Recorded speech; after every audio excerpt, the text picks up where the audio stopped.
Welcome to Quadriga. Rarely has a piece of EU legislation provoked protests and pressure as intense as those surrounding a new directive on copyright protection in the internet. Will it tame the Wild West world of digital copyright infringement or drive a nail in the coffin of free expression on the web?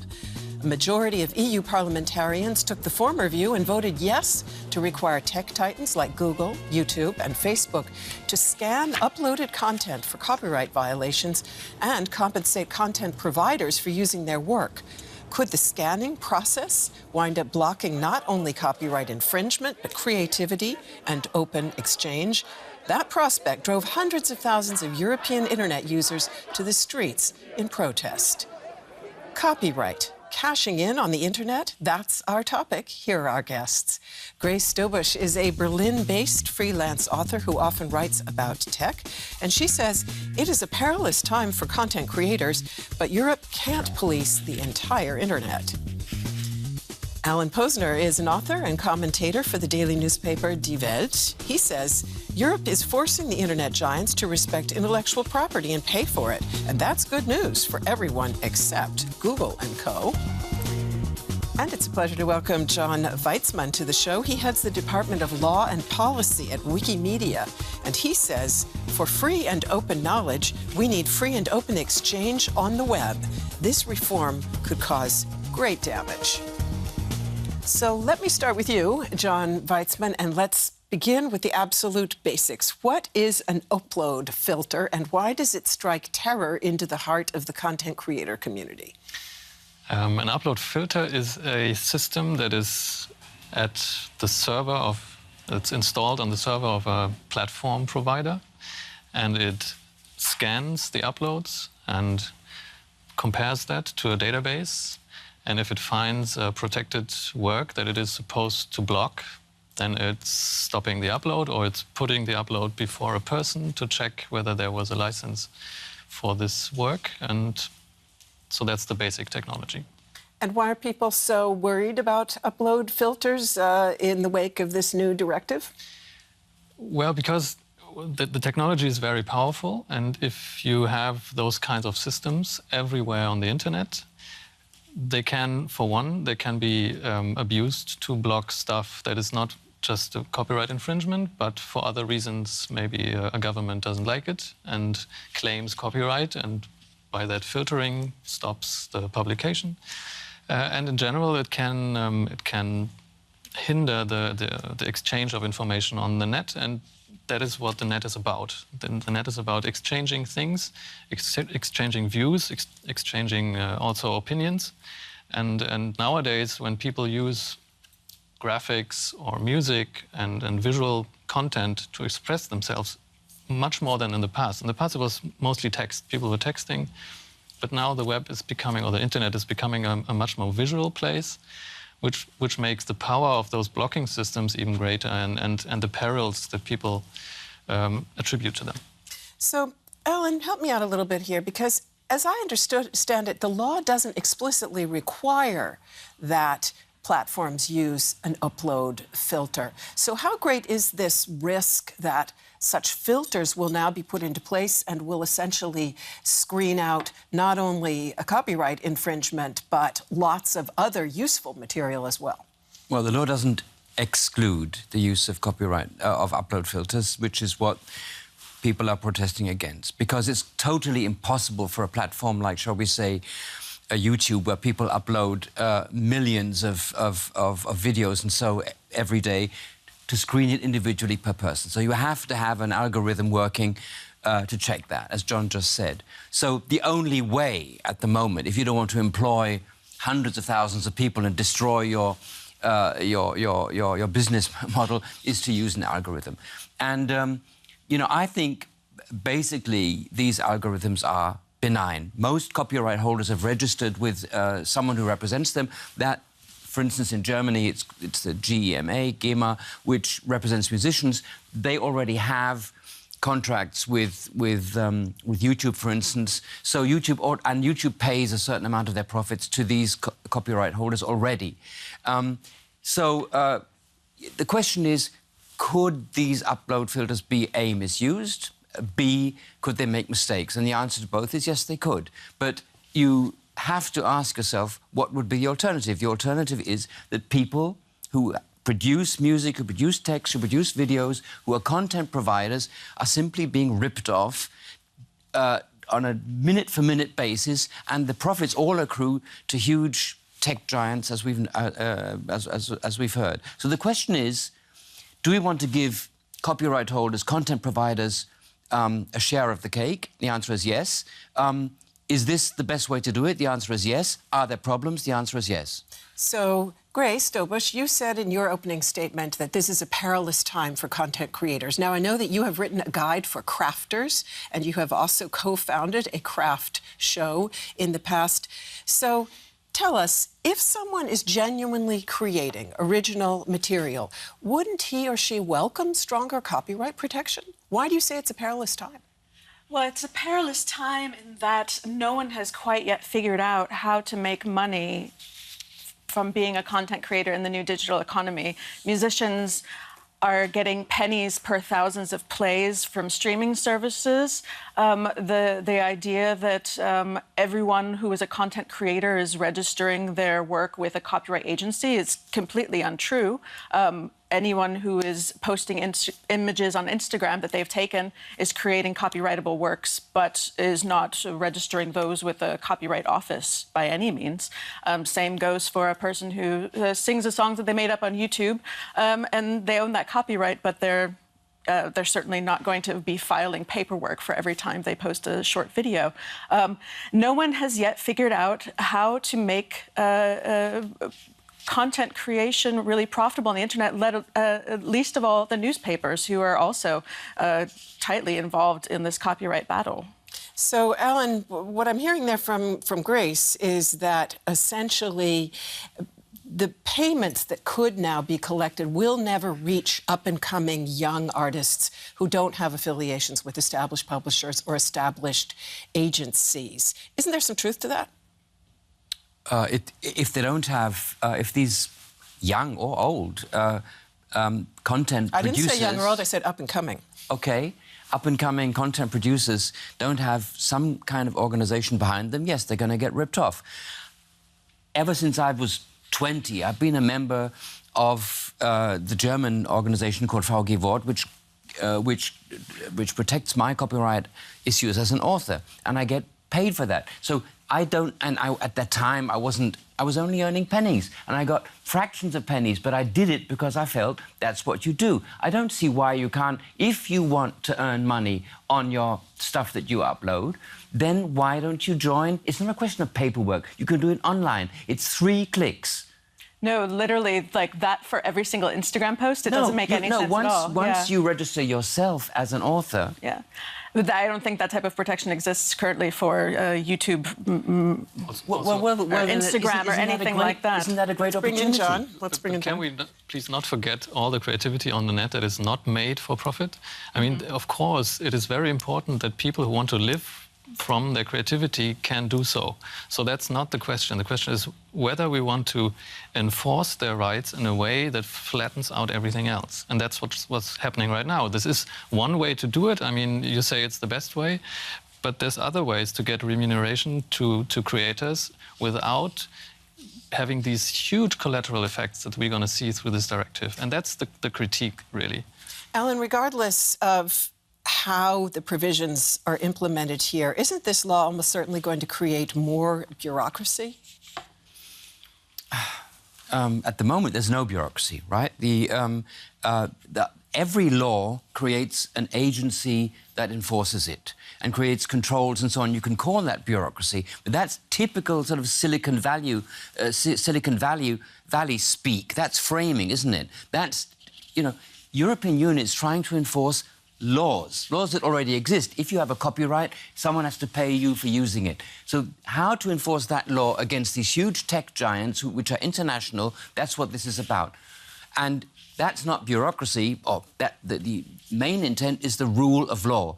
Now, would this law possibly flatten normal creators? I don't know. If I upload a photo I've taken of my cat onto Facebook, and someone else uses it, and I haven't copyrighted in any way, well, that's fine. It's fine by me. I love all sorts of people to see my cat, right? And people post cat jokes and so on. Let that be. But if someone wants to live off a website that posts cat jokes or cat photos, then have them register. It's, you know, call that bureaucracy. I call it organizing to enforce your rights, which has been the bedrock of civil society since the 18th century. May I just ask, John, to what degree the way that this law is implemented is really already set in stone? Certainly members of the German government have been saying since passage of the directive that it won't usher in change as drastic as what many people fear. And the German Justice Minister, for example, said she doesn't like the idea of upload filters, but she's absolutely determined to implement this law in such a way that it, quote unquote, does not disrupt freedom of expression on the web. So isn't there more flexibility here than meets the eye? Well, I mean, for a start, we have to assume the worst. If a law is made and if it's enforced, then it's done. And not much can... But it first has to be implemented into national law in the member states. And that's going to take a couple of years. It's going to take a maximum of 2 years. That's the rule. No, but we asked some very high-ranking German law professors whether this law, as it was now passed in Brussels, allows for what, for example, the federal government has said they want to do in Germany. And they said no. On the basis of this text, this softer solution that the German government is now proposing is not even possible under European law, because if you want to have an exception to copyright, that's a very, very strict regime in the EU. It says you need to have an exception anchor in the European law, and then you can do it on the national level. And this anchor doesn't exist in the text. That's why up until the last minute people said, please open up this Article 13 again to make at least this possible. And that would lead to a kind of flat fee rule that creators would be paid through collecting societies on a flat basis, but not on an individual basis. And this individual thing is what makes filtering necessary. And yeah. Certainly, this new directive is provoking genuine and heated opposition from young Europeans in particular. Protests here in Berlin and throughout the EU have brought thousands into the streets. These young people are upset about the new legislation. They say it could lead to online censorship and restrictions on freedom of speech. We're worried that the internet as we know it will cease to exist. You won't be able to use the original works of others to create something new. It'll smother creativity on the internet. Supporters of filter technology, including groups from the music, publishing, and video industries, say it will help cut down on piracy. The big platforms are trying to protect their financial interests. They're trying to convince the kids that this will ruin the internet. They claim that you won't be able to have your own channels on YouTube anymore. Well, that's just ridiculous. All this opposition has made some politicians nervous because they're worried about losing a lot of young voters. So how can we protect copyrighted material on the internet? Grace, all this talk about upload filters and censorship machines and the big dangers for content creators, is it possible the tech giants themselves were behind some of these arguments and even helped incite the protests? I think that it doesn't give enough credit to the people of the internet who see very fundamental changes potentially being made. Because this isn't just riling up people in Europe. This would potentially affect the entire internet as we know it, which is a scary prospect. John, as we heard there, some politicians have absolutely downplayed the authenticity of the protests. They've said this is just a tempest in a teapot, as it were. Now, I looked it up this morning. The average age of EU parliamentarians is 54 years. Is it possible that many of those who voted for this directive simply don't really get the internet? I think they don't get the fears that people have because they don't get the internet. I think that's like there's a gap between the generations. Yes, I think so. So, Alan, regardless of who's right on the merits, is such a generation gap risky at this point in time, given that we have just 2 months until some very critical EU elections? It's probably risky, but I think politicians need to explain to the people who are demonstrating that the idea that you get something for free is wrong. You don't. There is no such thing as a free lunch. There is no such thing as a free internet. It was a beautiful idea. I signed on to it 20 years ago myself. I thought, yeah, that's it. But it's naive and it's dangerous. The fact, because we pay for everything, we know we pay for everything that's supposedly for free with our data. We also pay, other people pay, content providers pay by getting ripped off. And the people who get this data and who use and who make billions on ripping off other people's content in Silicon Valley and elsewhere, they are just laughing at us. So the fact that Europe now says, no, sorry, you know, nothing is free. If you want free public transport, taxpayers pay it. If you want free healthcare, taxpayers pay it. If you want free internet, content providers pay it, and you pay it with your data. And the fact that there is no free lunch, this is something that politicians have to explain to young people because they're not used to it.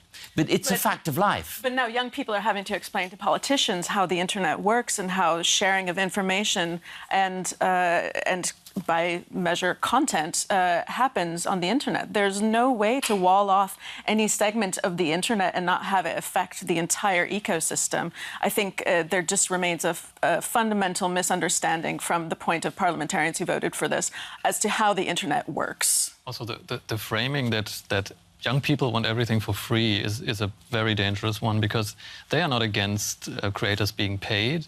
They are just against the means that are now employed to do that. And politicians just kind of went through it like this and thinking, oh, these young people, they're just shouting because they want to get everything for free. Nothing is for free, and I guess the young people know that. But they just don't want to get the internet as we know it destroyed on the just for the money. But it won't be destroyed. You represent Wikimedia. Wikipedia is explicitly exempted from all the things... Only the text of it, yes. Well, the text, OK, you may have a problem with the odd photograph. I'm sure you'll get round that. I'm sure you'll be able to employ a couple of people who are going to help you with that.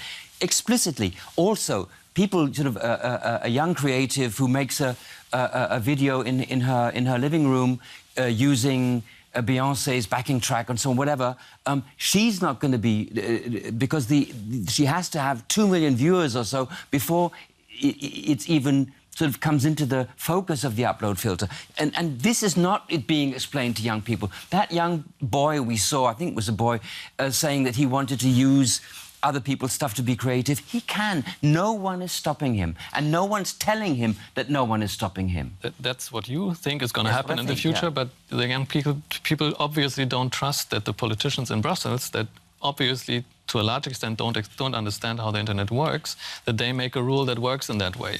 It's a trust problem, I think. And the exact execution of how these rules are going to be enforced is completely unknown at this point. The idea of an upload filter is what that boils down to, but when it comes down to it, the very specific nuances of copyright law are extremely complicated, and there's absolutely justified fear that the small content creators will get caught in the webs of upload filters. I'd like to widen our focus just a little bit in the last few minutes of the program. And I must say, amongst the young people I spoke to at this week's protest after the directive was passed, a lot of anger was reserved, not just for politicians, but also for the tech giants. Does the new law leave their power undiminished? Data from billions of consumers is available on the internet, and processing it has become a lucrative industry. Last year, Google's parent company, Alphabet, reported a total net income of $30 billion, much of it from advertising. Google is able to create personalized ads that target people who might want to buy a product. That helps to boost advertising revenue. Big internet corporations like Google are part of the digital ecosystem, but critics say they have too much power and can influence the behavior of consumers and politicians. Do these corporations pose a threat?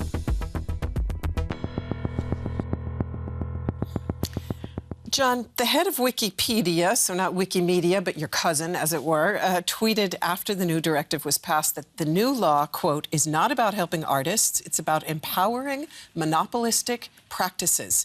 Would you agree with that? And would you say that in the end, the tech titans will be laughing all the way to the bank despite this new law? Well, on a relative, if you compare it to the smaller ones, I guess the giants will profit because they have the systems to do what is now required by the law. And in that respect, they will. And in other respects, I guess they will get targeted more with claims for compensation and payment. So it's a two-sided thing, I would say. Ellen, if we look at EU digital policy as a whole, isn't Europe, in fact, doing more to curb monopoly power and practices on the internet than any other region in the world at the moment? Absolutely. I mean, take China, for instance. They simply cut off the internet for outside influencers, have their own people like Alibaba and so on who provide content. Then America, almost totally unregulated.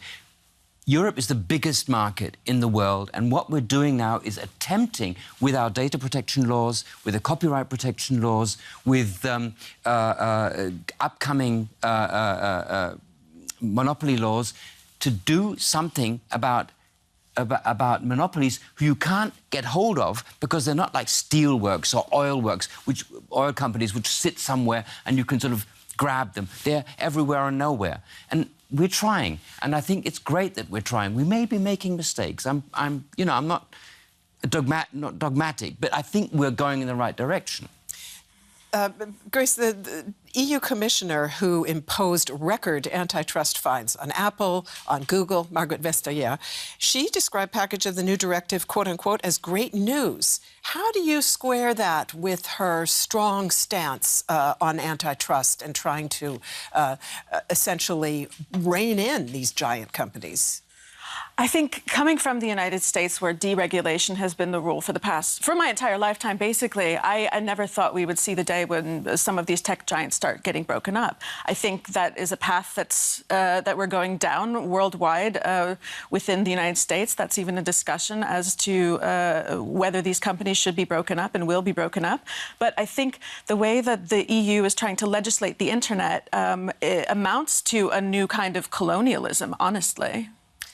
So even in the U.S., Grace has just said broken up, even in the U.S., which, of course, is home to these big tech titans, John Wedsman, there are increasing calls now for the breakup of these giant companies. Do you, in fact, think that's the road we're going down? And if we look at the precedent of Microsoft in 2000, would you say that was an effective way to tame that giant? Well, if you look at the systems that the European Union uses in their offices, and it's all Microsoft, I think it didn't work. No, I think nobody contests the fact that some of those titans, as you call them, are just too big for any market model to work. But our point is always to say, don't use copyright law to fix that. Use antitrust law, use competition law to do that. And that is what the EU is also doing right now. But that's the right tools. And don't do it with copyright law because that affects everybody on the net since the internet came about. So that's the wrong tool. Alan, EU elections 2 months from now, what would you want to see a new EU Commission and or a new EU Parliament do in this area to bring these huge tech companies under some form of control? Go down the same road we're going now, which is not breaking them up into smaller entities which will then develop into bigger entities, but empower the citizen.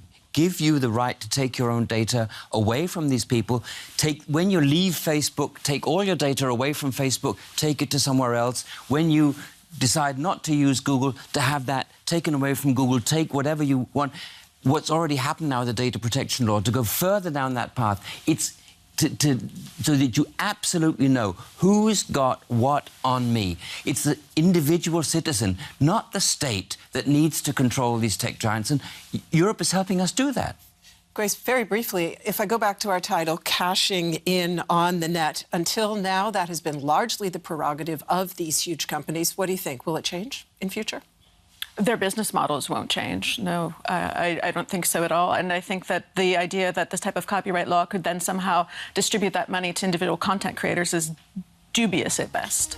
John? I agree with Grace. Okay, that was the short answer. Alan? Well, like I said, I think Europe's doing a good job. Let's hooray for Europe, right?